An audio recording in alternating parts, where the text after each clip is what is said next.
Pengenalan Computational Thinking. Hai teman kece, coba tebak apa artinya computational thinking atau berpikir komputasional? Adakah yang bermata jeli dan melihat kata komputasional di sini? Jadi mungkin ada hubungannya dengan komputer ya? Iya, betul sekali. Jempol buat kamu yang sudah menebak dengan benar. Berpikir komputasional adalah proses berpikir untuk menyelesaikan masalah dengan efektif dan efisien. Dalam ilmu komputer, proses berpikir ini dilakukan sebelum mulai menulis coding atau pemrograman. Jika sudah direncanakan dengan baik, maka coding yang ditulis akan sesuai dengan kebutuhan dan dapat diselesaikan dengan cepat dan tepat. Tapi ternyata berpikir komputasional juga bisa dilakukan tanpa komputer dan tanpa internet loh. Malah sebenarnya kita pun sudah menerapkannya dalam kehidupan sehari-hari. Mulai dari menggosok gigi, mencatat ringkasan pelajaran, hingga menyiapkan tas untuk sekolah besok. Wah, kalau kita sudah bisa menerapkannya setiap hari, berarti kita semua sudah mahir dong. Belum tentu.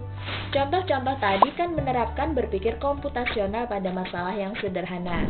Masih banyak nih masalah yang lebih kompleks, seperti misalnya mengatur keuangan bulanan, apa yang harus dilakukan kalau kamu tersesat di tempat baru, hingga memilih jurusan dan karir. Lalu yang lebih penting lagi, ketika kamu dewasa nanti, kamu akan menghadapi era industri 4 dan bahkan 5.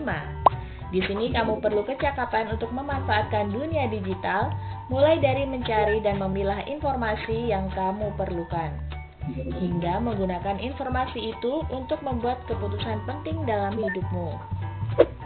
Menghadapi masalah kompleks kehidupan di masa sekarang dan masa depan ini mirip seperti merencanakan coding yang sudah dibahas sebelumnya. Kuncinya adalah memahami masalah dengan tuntas dan mencari cara menyelesaikan yang efektif dan efisien.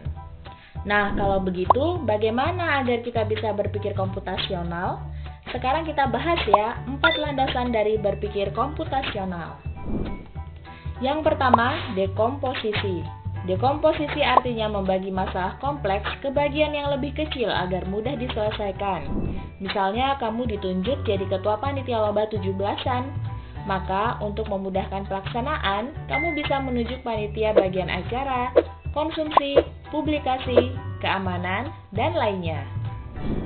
Yang kedua, pengenalan pola. Artinya mencari kesamaan dan pola di antara bagian-bagian masalah kompleks yang sudah dipecah. Misalnya, kamu hendak melipat dan menyimpan jemuran di rumah, maka kamu perlu bisa mengenali jemuran milik ayah, ibu, kamu, adik, dan milik bersama seperti spray, handuk, dan lainnya. Ini karena jemuran-jemuran itu perlu disimpan di tempat yang berbeda. Yang ketiga, abstraksi.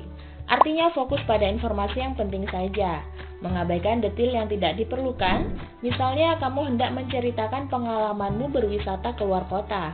Tentunya kamu mengalami banyak hal dari mulai berangkat di bus, berfoto bersama, makan di restoran, menginap di hotel, hingga perjalanan pulang. Tapi nggak mungkin kan kamu ceritakan semua kejadian dengan detail pada teman-temanmu. Pasti mereka bosan kalau kelamaan. Jadi kamu harus menyaring beberapa kejadian yang menarik saja untuk diceritakan pada teman. Yang terakhir, algoritma. Artinya membuat langkah-langkah penyelesaian atau membuat aturan yang diikuti untuk menyelesaikan masalah. Misalnya kamu diberi daftar belanja di supermarket oleh ibu. Ada minyak goreng, telur, roti, sayur, dan kopi. Lalu kamu harus buru-buru karena ibu sudah mau memasak dengan minyak goreng itu.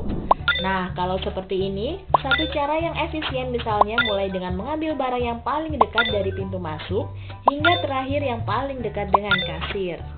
Nah, itu dia 4 landasan berpikir komputasional yang perlu diterapkan untuk memecahkan masalah yang kompleks.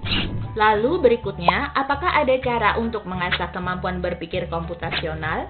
Tentu ada. Selain bisa coba kamu terapkan ke masalah sehari-harimu, kamu bisa juga latihan soal untuk mengasahnya. Misalnya, gurumu akan memberikan soal-soal computational thinking di mata pelajaran matematika, bahasa Indonesia, dan IPAS dalam kurikulum mereka.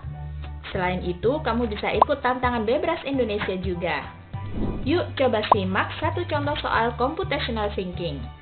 Dalam bis studi wisata, ada 3 kelompok anak yang akan diantarkan ke 3 tujuan berbeda. Bis berhenti pertama di restoran, lalu hotel, dan terakhir di museum. Hanya ada satu tempat penyimpanan koper di samping bis, yang hanya bisa dibuka dari satu pintu. Sopir bis ingin mengatur koper-koper penumpang hingga mudah dikeluarkan. Bantu supir bis menentukan urutan memasukkan koper-koper itu ke dalam tempat penyimpanan. Pertanyaan, koper kelompok anak yang mana yang dimasukkan terakhir? A. Anak yang ingin pergi ke museum. B. Anak yang ingin pergi ke restoran. C. Anak yang